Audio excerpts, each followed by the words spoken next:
Hey there.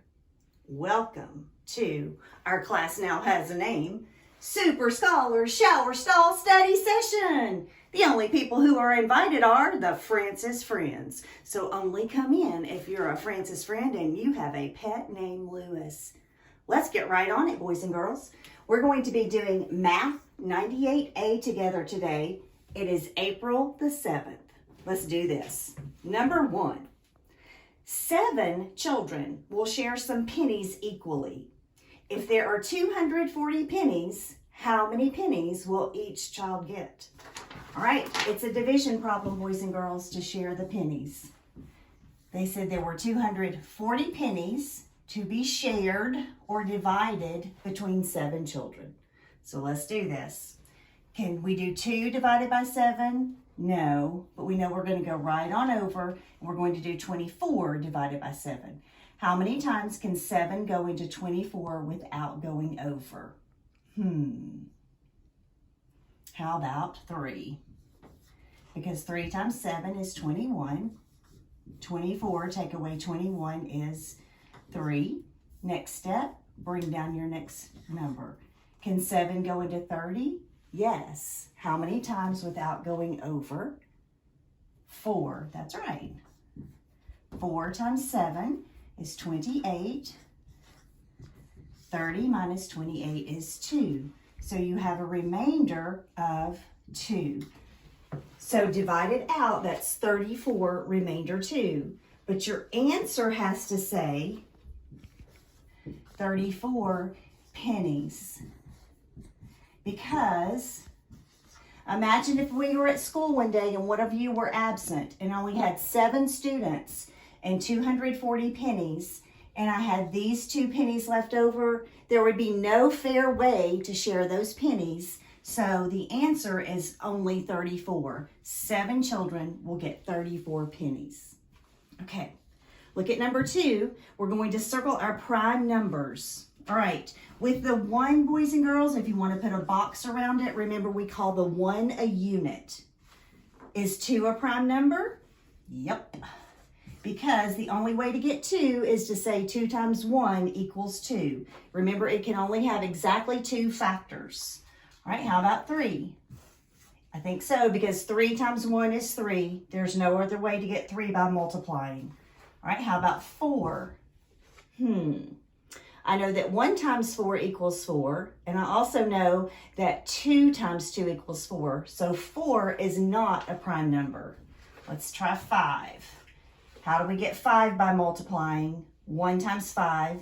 Any other way? Nope. So 5 is prime, so we'll circle it. How about 6? 6 is not prime. Do you remember what it is if it's not prime? Oh, who said composite? Yes, that's it. It's composite because we can get a 6 if we multiply 1 times 6 or if we multiply 2 times 3. Right? How about the 7? I know that 1 times 7 equals 7. Is there any other way to multiply and get a 7? No. So 7 is prime. All right, I'm just going to say the rest out loud. 8 is not prime, so don't circle it. 9 isn't prime, so do not circle it. And 10 is not a prime number, so don't circle that. 11 is a prime number because the only way we can get 11 by multiplying is doing 11 times 1 or 1 times 11. You can always reverse it and do the commutative property. All right, how about 12? No, 12 is composite. Too many ways to get a 12. What about 13? 1 times 13 equals 13? Yes, prime number. That's the only way to get that product. All right, what about 14? Not going to circle 14 because I know I can do 1 times 14 and I can do 2 times 7. How about 15? No. 15 is composite because you can do 1 times 15 and 3 times 5 to get 15. 16? Composite. 17. What do you think? How many factors can equal 17? Just 1 and 17. It's a prime number. Right? How about 18? No, there are lots of different ways to get 18, so that won't work. How about 19? What do you think? Oh, just 19 times 1. I can't think of any other way to get 19. So it's a prime number. And then finally, 20. We're not going to circle 20 because 20 is not a prime number. It's a composite number. Okay, let's rock right on to number 3. Charles paid for a $5.29 book. I'm sorry, paid for a $5.29 book with, as usual, he had a $10 bill in his pocket. Circle the amount that shows about how much change he will receive. Okay, so we're going to round. The $5.29 is going to go down because the number here, 2 would be a stay the same, not a round down, because you don't round down, you round up. 2 would be stay the same, so it's going to tell the 5 to stay the same. So that would go to $5, and then the difference between 10 and 5 is $4. I made a mistake. I should have said $5 instead of $4. So your circled amount for the estimate will be $4, boys and girls. Now they want to know the exact amount of change that he'll receive. So let's come over here. We've got a little bit more space. Let's start with our $10. $10 minus $5.29. Oh, I wish you all were here to go, we can't do that. And clap your hands really loud, because you know that 0 minus 9, boop, boop, boop, we can't do that. Can I borrow from this 0? No. May I borrow from this 0? No. I will borrow from here. So this 10, this 1 becomes 0. I have to give a group here, so this becomes 9. I know I have to give another group here, so this becomes 9, and finally here, this becomes 10. Okay? 10 take away 9 is 1. 9 take away 2 is 7. And 9 take away 5 is 4. So the exact change is $4.71. Now, what bills and coins will he receive for change? Okay, so it's going to be 4 $1 bills. Let's do this way. Just kind of squeeze that in. All right, now we need to do the cents. And remember, people don't like a lot of change in their pocket, so you do the fewest amount of coins. So if we start with 1 quarter, and then 2 quarters, I'm up to 50. Now I just need to get up to 71, so I'm going to need 2 dimes and 1 penny. You can go back and put your cent signs in there. And then if you wanted to write it in letter form, it would be dollar, dollar, dollar, dollar, dollar, dollar, then quarter, quarter, dime, dime, penny. Okay? Wow, good job, friends. All right, number 4 is, drum roll please, new knowledge. Okay, so I want to show you something. All right, so Ellen and Stephen and I went to the pizza place the other night, okay? We were ordering a pizza. And the nice people said, what could we put on your pizza for you? And Stephen said, on my 4/8 of the pizza, I want all meat. Ellen said, on my half of the pizza, I just want pepperoni. Well, the pizza man stared at us. And then he scratched his head. And he said to Stephen, I don't know what you mean 4/8 of the pizza. So we had to explain it to him. And we explained it like this. We said, Mr. Pizza Man, if this is our pizza, and there are a total of 8 pieces on there, and on this part, 4 of the 8 pieces, we want all meat. And on this part of the pizza, that's half of the pizza, we want just cheese. So the pizza man still didn't exactly understand what we were trying to say. So he said, "Ma'am, could you make this a little easier for me?" So I said, "Sure, pizza man, let me do that for you." So then I explained to him that 4/8 is exactly the same thing as 1/2. They're just different ways of saying it, but they equal the same amount. This is going to be half of the pizza, and this is going to be half of the pizza.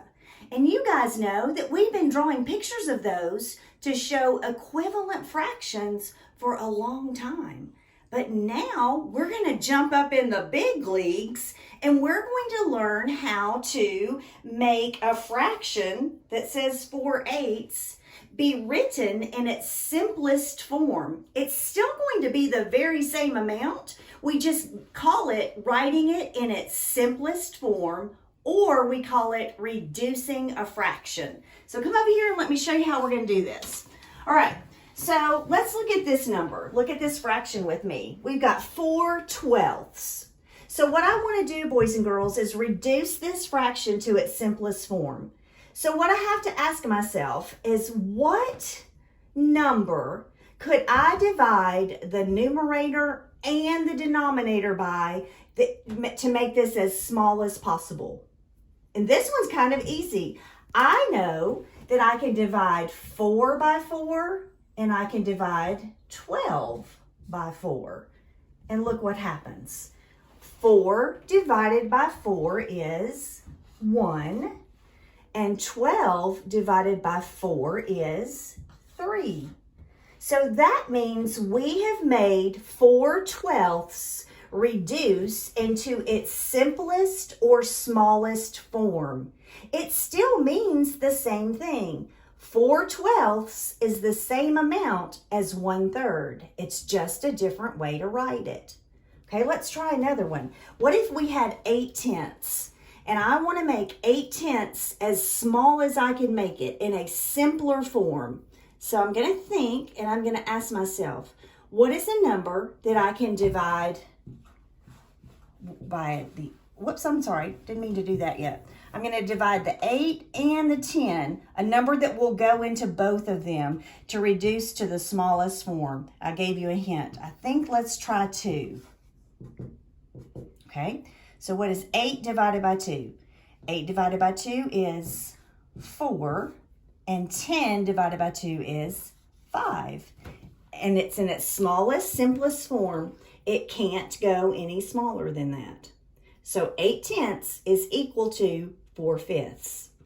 All right, let's try this one.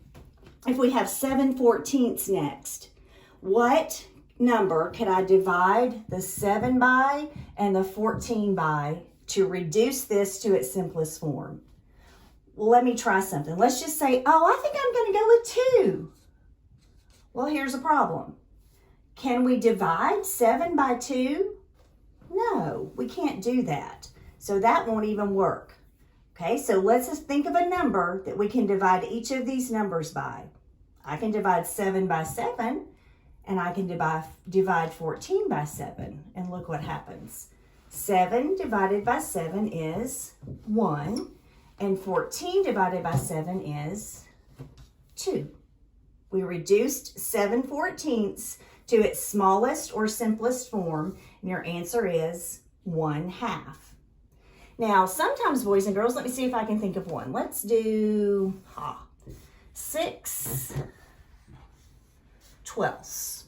Okay? So, sometimes you start and you think, okay, I want to reduce this. I want to go as small as I can possibly go.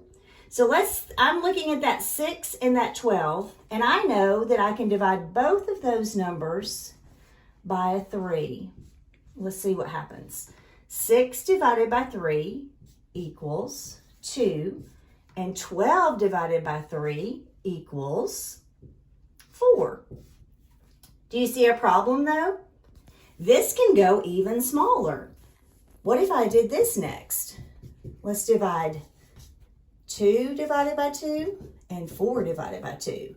2 divided by 2 is 1, and 4 divided by 2 is 2. So we took 6/12 and we divided the numerator and the denominator by the same number until we got all the way to its smallest or simplest form.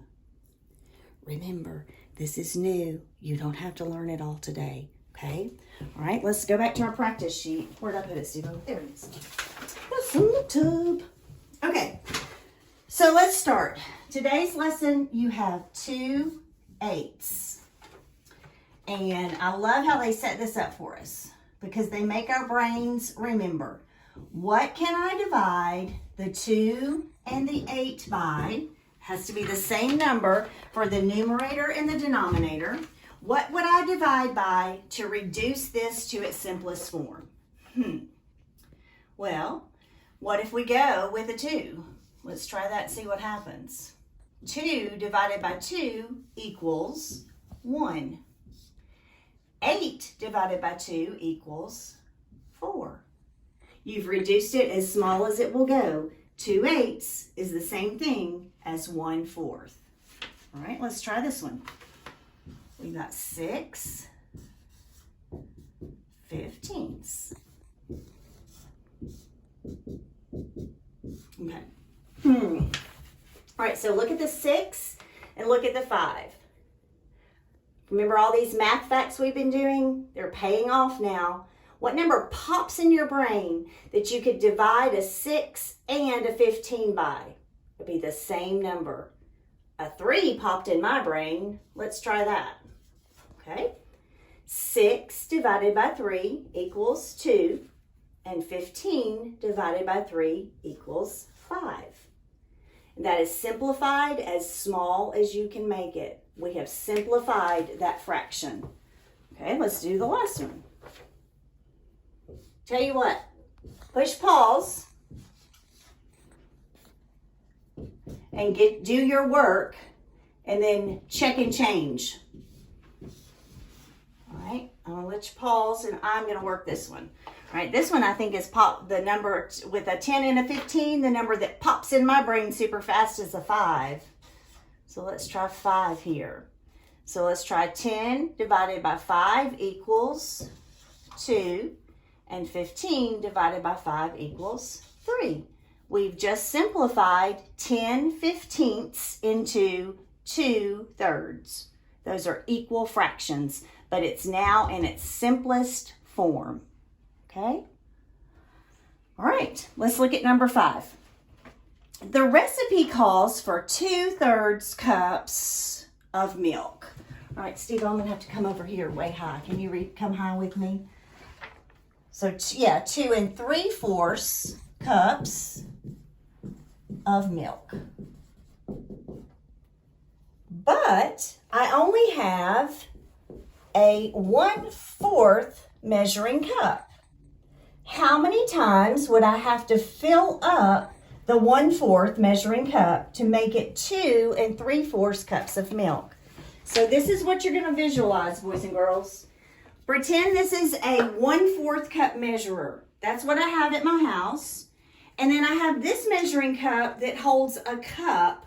So I would need this 2 times, plus I would have to fill up to 3/4.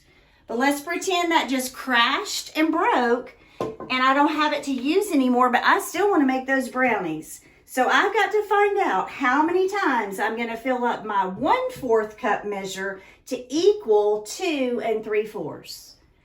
Okay, there's a couple different strategies. What you can do is watch this.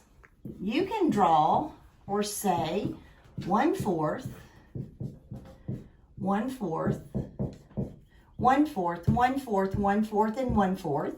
And you know, if you add all of those up, 1, 2, 3, 4, that is going to be 4/4, which is equal to 1 whole cup. So that meant I had to fill it up 4 times just to get 1 cup. Well, if I need 2 cups, boys and girls, how many times do I need to fill it up?